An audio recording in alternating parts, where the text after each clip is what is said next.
What horrid secrets do your parents have, and are oblivious to you being aware of? When I was a child, we used to be semi-close to my dad's family.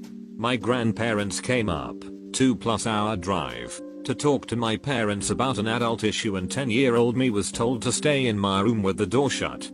After that, we never spoke to them again, except for one letter that I got from them expressing sympathy when my other grandmother, who I was very close to, passed away. I had no idea what happened. Years later, I found a cousin on Facebook, and we happened to go to the same college, so we met for coffee. I found out that the reason we no longer spoke was because my mom opened a whole bunch of credit cards and racked up a bunch of debt in my grandma's name that she never had any intention of paying back. My cousin and I kept it between us, and she has no idea I know. Watch the duck out. My friend's parents have put cars in his name before he was even 18, so that his credit takes the hit when they don't pay for them. Your mom may not be above pulling similar shirt. My dad doesn't know that I know how my grandfather, his dad, died. I had always wondered why I never knew my grandfather, but it was always a touchy subject, so I never asked. I knew my dad basically grew up without his father, but I never knew why. When I was about 22 or 23, my brother told me what had happened. My grandfather had committed suicide in front of my dad when my dad was about 8 or 9 years old. Even though I know now, I still won't bring it up. That is terrible. I hope your father received the help he needed.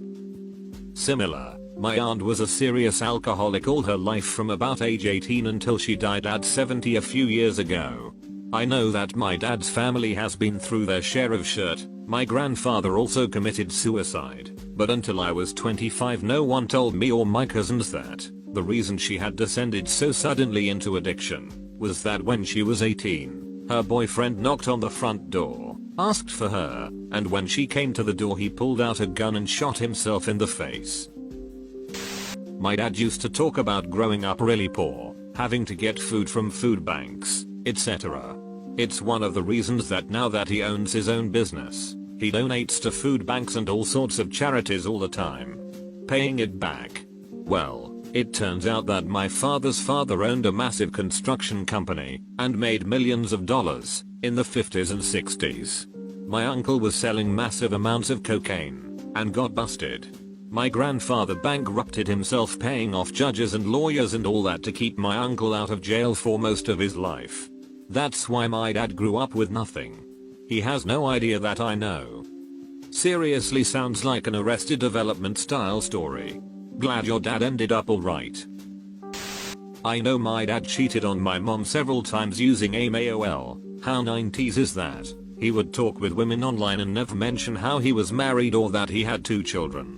When my mom was out at work or asleep, he would call these women up and flirt, have phone sex, etc.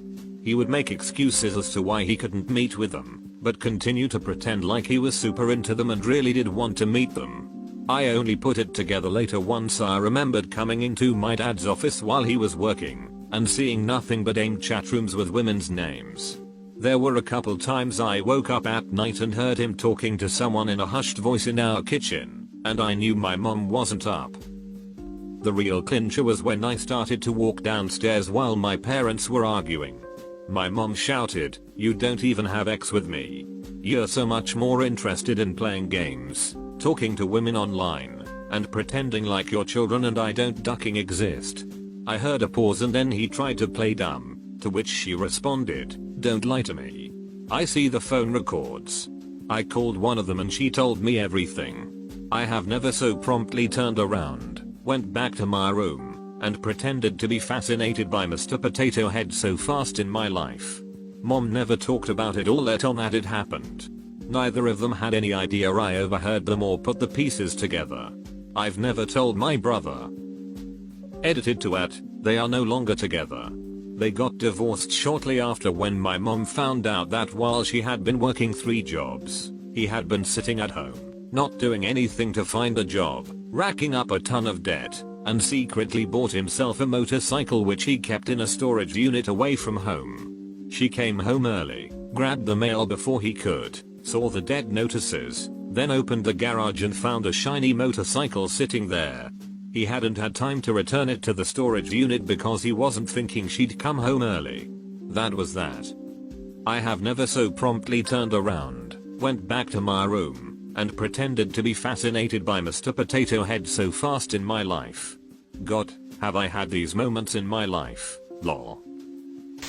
My dad doesn't know that I found paperwork of his from when he got discharged from the military and diagnosed with borderline personality disorder with narcissistic features. Everything about his behavior suddenly made sense, but there was literally no way to bring it up to him without making him extremely more defensive or shutting down on me. It did give me peace of mind though, and helped me work through a lot of trauma on my end after years of emotional gaslighting.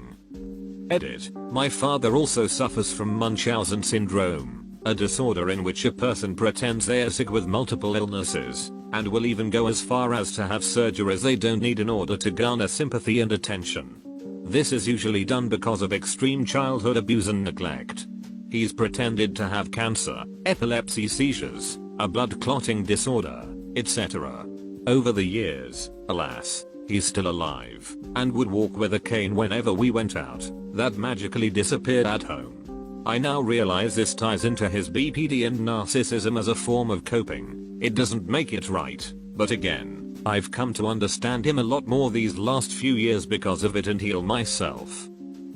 It's highly suspected my teenage daughter is this, but no one will throw that diagnosis on someone till they are 18. I love her, but she has nearly torn my family apart with the lies and behavior. It's a constant battle trying to keep her from destroying herself and taking others with her. Next year she will be in high school, and that kind of freedom for her terrifies me. I'm more scared what she will do to someone else's life than her own. My dad died when I was 14 and everyone refused to speak of it. My grandparents said he fell down the stairs, and they've maintained that to this day.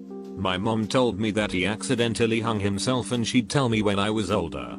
It took 9th grade me all of about 3 days to figure out he had died of autoerotic asphyxiation. She confirmed it years later. My 15-year-old brother did this when I was 8.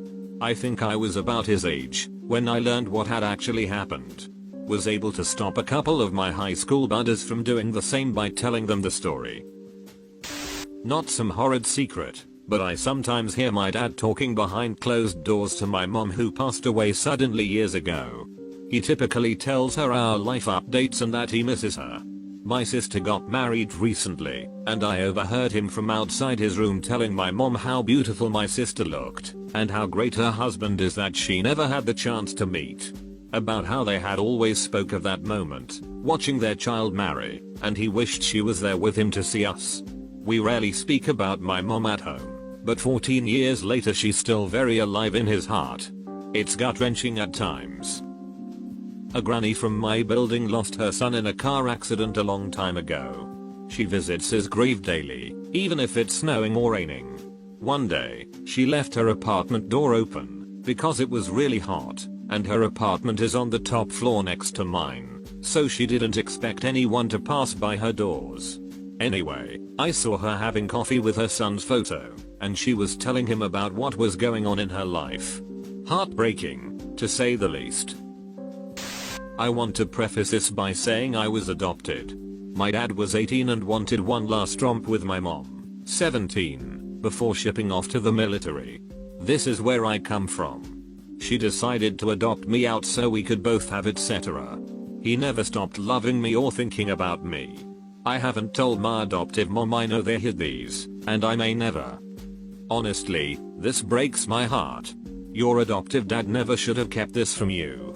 I found out a few years back my bio dad searched for me and tried contacting me throughout my childhood, but my mom blocked me from him. Although she had good reasoning, I would have still liked the freedom to know him if I so desired. Thank you for sharing your story. I hope you'll meet him, and also tell your mother. Do the opposite thing your father did, by being open and honest. My mom found out my dad was cheating on her when she got herpes. My dad thought I was being a typical moody teenager for years, before he found out that's why I was mad at him. Found out my parents have had herpes since the 80s due to my dad cheating. My nosy maths sister worked at the pharmacy they use, so she looked up their records and saw their maintenance meds, and then proceeded to ask my mom about it. But my mom doesn't know that I know. And my dad sure as hell doesn't know that either of us know. My biological dad died when I was 2, car accident going to his next duty station, and not too long ago I got a box of letters he had sent my aunt, uncle and his parents. Since he died when I was so young, I didn't really know him that well, but this treasure trove of letters gave me some real insight into who he was. It was a lot of letters from the time he was in the Navy before he married my mom, all the way up to not long before he died. In one set of letters he discusses with my grandparents how he and my mom aren't getting along. He mentions that they might get a divorce, but he wanted their help in getting custody of me. I think mostly because my mom was born and raised in Ireland and not yet a true citizen of the US, so he was afraid he'd never see me again if I went with her. Apparently she was fine with him taking me. They're reconciled, but it's interesting to know that she would have given me up and I'd have grown up in LA instead of with her, ultimately on the east coast of the US. It's amazing that you got to know him through the letters though. I hope you take away the fact that he obviously loved you if he wanted custody of you. I hope you are able to reach out to his side of the family to get to know more of him. My mom had to do some soul searching for AA. She wrote a list called Life Resentments, and having kids was the first bullet point. Found it while I was looking for my social security card to apply for my first job at 16. She kept it in a safe. I'm so sorry that you read that. The people in recovery with AA have to be brutally honest with their sponsor in all they do, and that includes admitting stuff that they hate to admit. I'm not in AA, but if I were to make a list like that I would probably have to write having a kid too. I love my kid more than anything, but it's one of the things I resent myself with daily and will have to face eventually. Don't know how long ago this was for you, but please don't take it personally.